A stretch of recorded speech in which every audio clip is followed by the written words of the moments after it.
I'm a nearly adult guy with two dads. I'll call them Cole and James for this post. This is 9 years into my parents' relationship. Cole was in a bad accident, broke multiple bones, and suffered a TBI, a traumatic brain injury. He almost died. Nobody really knows how he survived. He and James had lived together for years and considered themselves married, but could not legally marry in the state then. Even though Cole had James down as his emergency contact and the person to make decisions for him, Cole's parents heard about it, took James to court, and won the right as his family to make those decisions. They kicked James out of the hospital and called the police on him for harassment because he left the room but went to the waiting area. They said they could get him straightened out since Cole would likely have lost most of his memories. Siblings, all older than him, were on board and made it clear to James that he'd never see Cole again. Cole woke up with 10 missing years of memory. His parents wanted to keep it that way, which meant he made no progress for months. Doctors were concerned because they believed he could, but he just didn't try. Cole's family didn't care. They were adamant Cole was better off not improving and staying as he was than trying to see if James could help. Until one of Cole's cousins decided it was cruel and something should be done. It was when James came to see Cole, he started to find a will to do something. Cole always told me that his heart knew James where his brain didn't, and he gave him the will to want to improve. And his family did not. Cole had to insist his family be removed and James take over. Eventually, Cole improved enough to go home. And then when he improved enough to get some independence back, they moved out to a state where they could legally marry. I came along a few years later. My parents were candid with me about their past, Cole's disabilities, and his family. I always knew that they were not safe people. Cole's family wanted to know me because they believed I was biologically Cole's. Cole's parents died within a day of each other a few weeks ago. His siblings reached out to tell Cole. He wanted nothing to do with any of it. Then they contacted me via social media and tried calling me via Messenger. I ignored it. They sent me a message saying my grandparents would have wanted me there and how I shouldn't ignore my loss. And when one of them answered, I said that I had lost no grandparents. And as far as I was concerned, it was good that the world had lost 2 more morons. Then I ended the call. I blocked them, but another account was made, and they accused me of being evil. It said James had raised me to be evil and sick, just like him. And they also harassed Cole off social media and into taking out our landline, which we had because it's easiest sometimes for Cole to use still. Am I the idiot? Oh dear, I can't fathom how you would have any doubt if you were not the idiot while writing this. Not the idiot. I'm sorry for what your dad went through, but I'm glad it worked out in the end. Your family doesn't owe anything to Cole's parents. They literally tried to ruin your parents' relationship and only want to contact you because they think your biological father is one of your dads. And that just sucks. I'm sorry this is happening. The really telling thing is that the people, I won't call them your family, created more accounts so that they can continue to harass you. This is not the actions of people who actually care. This is the actions of people just looking to hurt someone else. Wow. Just wow. The cousin is the hero in this story. They deserve no sympathy, no understanding, no care, and no tears. I tried to ruin not just the relationship, but also their son's life and well-being over this. They were perfectly happy ruining their son's life and causing him a traumatic brain injury and losing a decade of his life because they thought this way they could fix him. That's like straight-up supervillain levels of evil. What repulsive people. I'm so glad your dads were reunited and you have your family. These people aren't worth a second thought. And you're right. The world is better off without them. I, a 54-year-old male, lost my wife to cancer 11 years ago. It was hard for my kids, Jane and me, but my daughter was devastated. Jane and my wife were extremely close, and she's been in therapy for many years. Actually, I never thought I'd date again and did my best to be supportive and give both of them enough love to fill the void left by my wife. Disappointment of actually, it was tough and very trying at times, but I'm proud of the people my kids have become. Last year, I was taking an oil painting class and met a woman, Lacey. She's the first person I've had feelings for since my wife died. She had divorced her husband a year prior, so we were both taking it slow. I waited a couple of months before telling my kids I was seeing her. My son was happy for me and told me he was glad I found someone. Attain, however, was rather cold and distant when I told her. I asked what was wrong, and she said nothing was wrong. Leslie and my son get along quite well, but Jane has only been cold and passive-aggressive toward her. Icy has tried her best to be kind and hasn't pushed to be in Jane's life, but Jane's attitude hasn't changed. Jane always makes rude comments about Lacey whenever I see her, regardless of whether Lacey's there. Every time I ask her what her problem with Lacey is, she just deflects, and pushing the question only makes her more angry and defensive. This came to a head last weekend. We had a family gathering to celebrate my mother's 82nd birthday. NC asked why Lacey was there at all, and I told her that Lacey is important to me. She gets along really well with Grandma. As a side note, the two get along really well, since they're both into knitting and arts and crafts. Jane stormed off. I was talking with my son and nephew while Lacey and my mom were talking. Lacey got up to go get a drink, but when she came back, she was almost in tears and told me she wasn't feeling well. I pulled her aside and asked her what was happening, and apparently Jane had said some very harsh things to Lacey and stopped short of outright calling her a gold digger. We went home after that. The next day, I called Jane over and Lacey went to the spa. I told Jane that she doesn't have to treat Lacey like her mother, but she has to at the very least be civil. She told me I was replacing her mother, and that she hated that I was trying to forget her mother.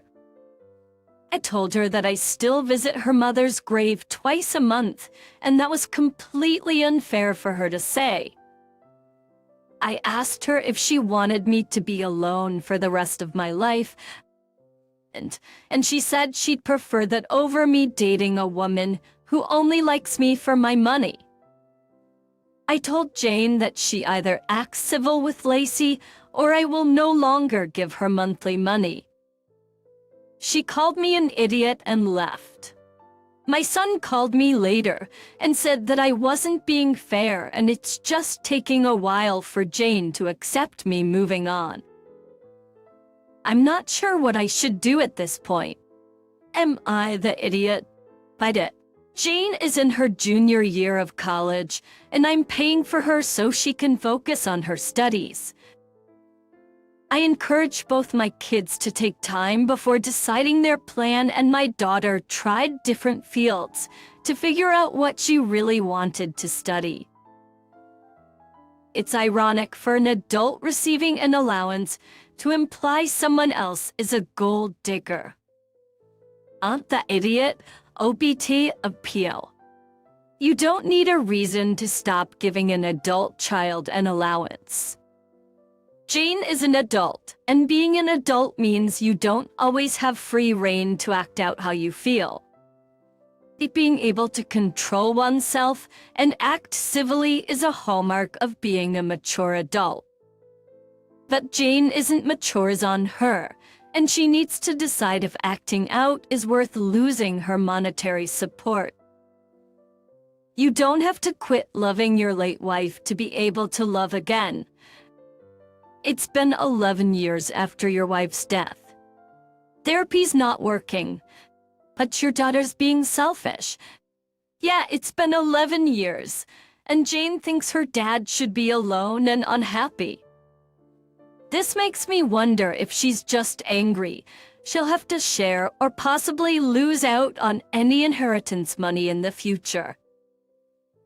Jane needs a come-to-Jesus moment. Taking away her free ride will accomplish that. I want to know if I'm being the idiot here or if my roommate is wrong. I'm a government contractor, and the nature of my work means I can't work from home. My roommate exclusively works from home. When I get a package delivered and I'm at work, I'll text my roommate after I get the delivery notification and ask him to get the package off the porch. But most of the time, he never does. I'll get home and the package will still be on the porch. I would say 99 of the time he never does. It's not an excessive amount or multiple ones a day. I'm talking less than 3 in a month.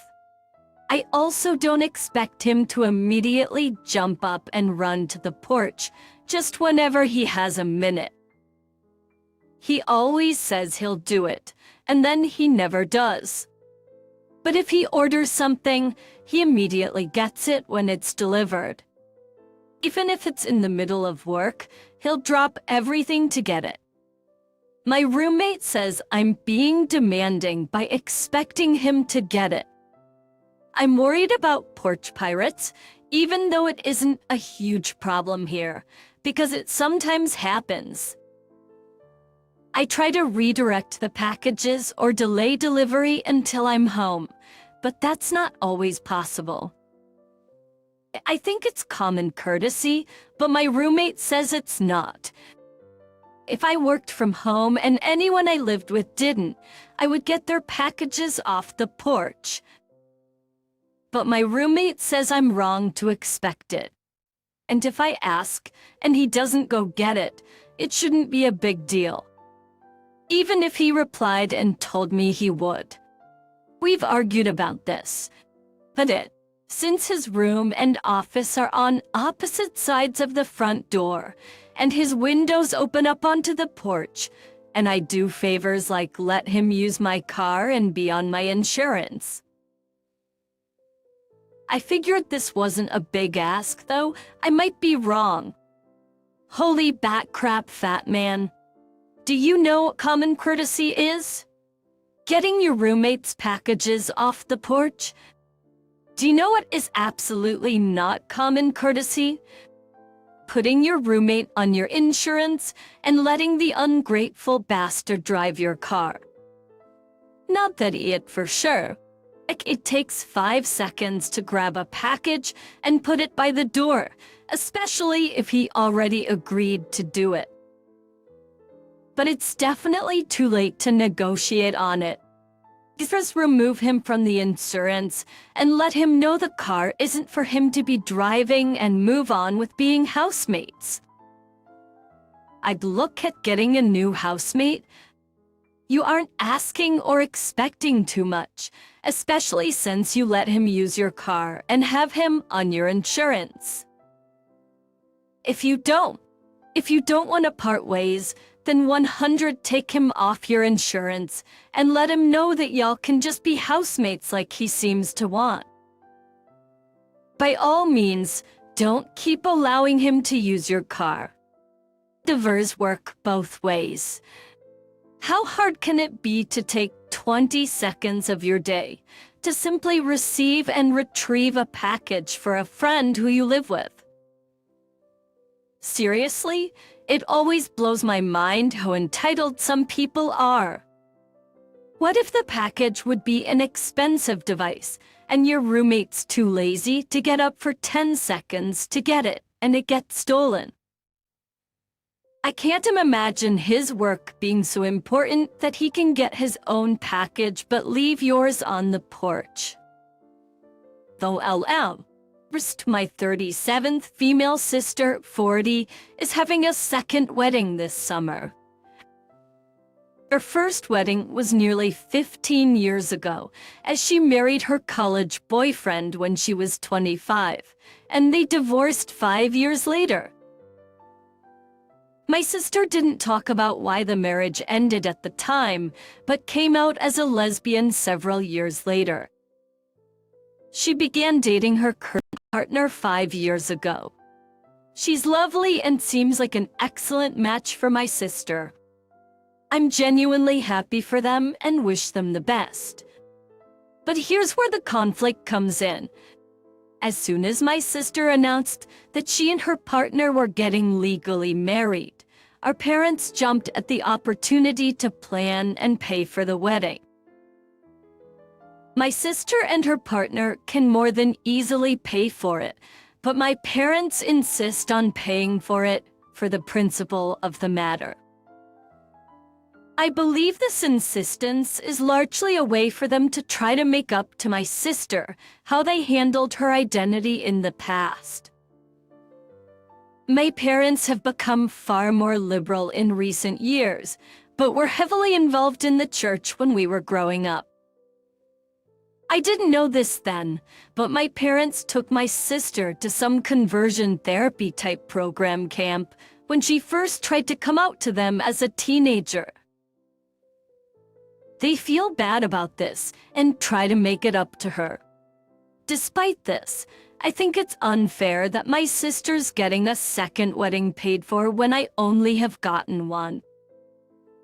I tried to bring this up to my parents by asking if they would pay for my husband's and my vow renewal to make it even. They got mad at me and said I was being ridiculous and selfish at a time that should be about my sister.